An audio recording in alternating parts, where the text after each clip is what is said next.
दोस्तों, इंटरनेट के इस दौर में जिस प्रकार से चीजें ऑनलाइन आसान होते जा रही है, उसके साथ ही साथ cyber fraud day to day बढ़ते चले जा रहे हैं। कई बार अपराधी नए युवक युवतियों को जॉब देने के बहाने या फिर किसी और तरीके से ऑनलाइन जॉब्स देने के लिए भी ऑनलाइन पैसे ले लेते हैं। कई बार कैशबैक देने की लालच से उन्हें उनसे कुछ पैसा ले लिया जाता है, या फिर कई बार फेक अथॉरिटी बन के बड़े बड़े बिजनेसमैन को भी लूट लिया जाता है ऑनलाइन। अभी हाल ही में मुझे जानकारी मिली कि एक बड़े दिग्गज बिजनेसमैन को किसी ने जीएसटी ऑफिसर और चीफ जस्टिस ऑफ इंडिया बनकर के उनसे 6 करोड़ रुपए हड़प लिए। मतलब खुद बिजनेसमैन ने अपने हाथों से उन साइबर क्रिमिनल्स को वो अमाउंट ट्रांसफर किया और बाद में उन्हें पता चला कि उनके साथ तो साइबर फ्रॉड हो चुका है। तो आज के इस वीडियो में हम जानेंगे, अगर आपके साथ साइबर क्राइम ऑलरेडी हो चुका है फिर आपको क्या करना है। चलिए शुरू करते हैं।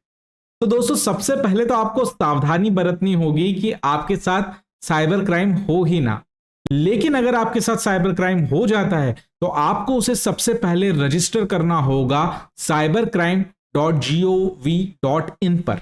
यह वेबसाइट है सेंट्रल गवर्नमेंट का national cyber crime reporting portal. एक सेंट्रल गवर्नमेंट का पोर्टल है जहां पर अगर आपके साथ कोई भी साइबर क्राइम हुआ है तो आप यहां पर उसे रजिस्टर कर सकते हैं। तो सबसे पहले आपको यहां पर क्राइम रजिस्टर करना है।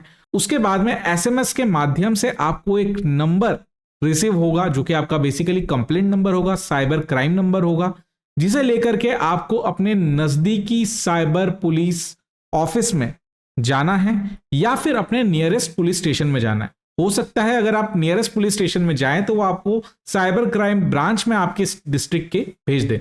जब आप उनके पास जाएंगे तो वो क्या करते हैं, वो सबसे पहले जिस अकाउंट में आपके अकाउंट से पैसा ट्रांसफर हुआ है उसे ब्लॉक करा देंगे। इसमें ध्यान देने वाली बात यह है कि अगर ये प्रोसेस जल्दी हो गया तो ही आपका पैसा आपके पास वापस आ पाएगा। बिकॉज उसका रीजन यह है कि जब भी आप पुलिस के पास जाएंगे वो सबसे पहले आपके अकाउंट से जिस अकाउंट में अमाउंट ट्रांसफर हुआ है उसे ब्लॉक कराएंगे।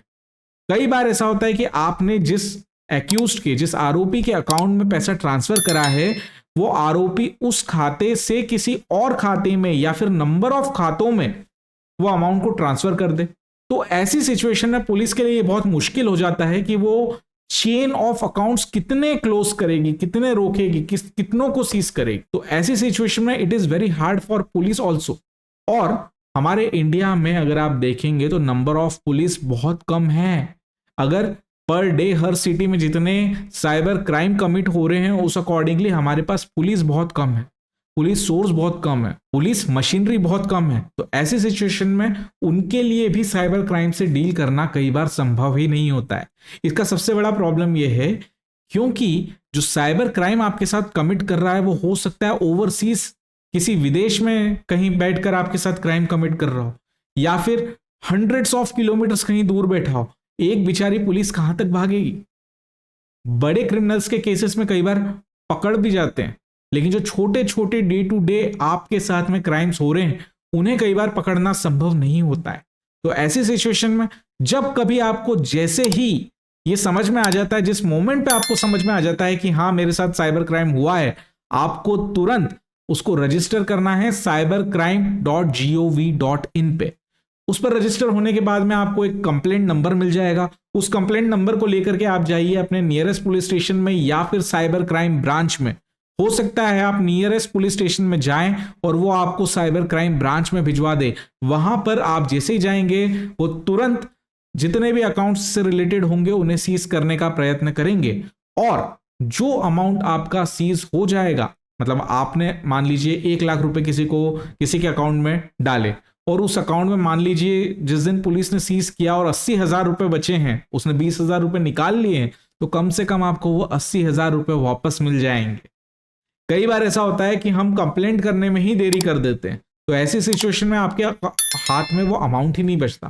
क्योंकि कई बार जो एक्यूज होते हैं वो बड़े चालाक होते हैं, बड़े चतुर होते हैं और उनको टेक्नोलॉजी और फाइनेंस के बारे में कहीं ना कहीं आपसे ज्यादा मालूम होता है। तो वो क्या करते हैं, वो जैसे आपका अमाउंट आया उसे मल्टीपल अकाउंट्स में डिफरेंट तरीके से ट्रांसफर कर लेते हैं और उसके बाद इसे कई बार डिजिटल करेंसीज में चेंज किया जाता है, क्रिप्टो करेंसीज में चेंज किया जा सकता है, उसके बिटकॉइंस खरीद लेंगे वो।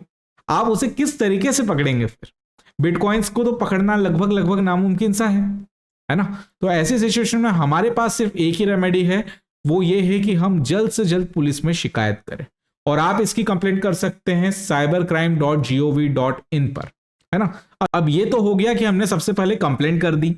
अब इसके बाद हमें क्या करना है? जैसे ही आपने कंप्लेंट करी और पुलिस ने पर्टिकुलर एक्यूज का अकाउंट सीज कर दिया, पुलिस अक्सर ये बता देती है कि उस एक्यूज के अकाउंट में इतना अमाउंट बचा है जो आपके अकाउंट से दिया गया था। तो अब आपको क्या करना है? आपको जाना पड़ेगा उस पर्टिकुलर पुलिस स्टेशन का जो मजिस्ट्रेट होगा, उस मजिस्ट्रियल कोर्ट में आपको एप्लीकेशन मूव करना पड़ेगी। पहले ये एप्लीकेशन फाइल होती थी 451, 457 ऑफ सीआरपीसी में, लेकिन नए कानून आने के बाद में अब ये एप्लीकेशन फाइल होगी 497 एंड 503 ऑफ बीएनएसएस, भारतीय नागरिक सुरक्षा संहिता के अंतर्गत। तो ये एप्लीकेशन आपको अपने जिस थाने की पुलिस ने पर्टिकुलर एक्यूज्ड के अकाउंट्स को सीज किया है, उस थाने के मैजिस्ट्रेट के यहां आपको ये एप्लीकेशन फाइल करना होगा। ये एप्लीकेशन जब आप फाइल करेंगे, उसके बाद में जो मैजिस्ट्रेट होंगे वो बेसिकली पर्टिकुलर थाने से एक रिपोर्ट कॉल कर लेंगे। उस रिपोर्ट में सारी डिटेल आ जाएगी कि पुलिस ने किस बैंक के किस ब्रांच के किस खाते को सीज किया है, और फिर वो मजिस्ट्रेट उस रिपोर्ट के आधार पर वो अमाउंट आपको वापस दिए जाने के लिए बैंक को आदेशित कर सकता है, और उस पर्टिकुलर जो सीज करा हुआ अमाउंट है वो आपके फेवर में रिलीज कर सकता है। आई होप आपको ये वीडियो पसंद आया होगा। अगर ये वीडियो पसंद आया तो लाइक शेयर कमेंट जरूर कीजिएगा।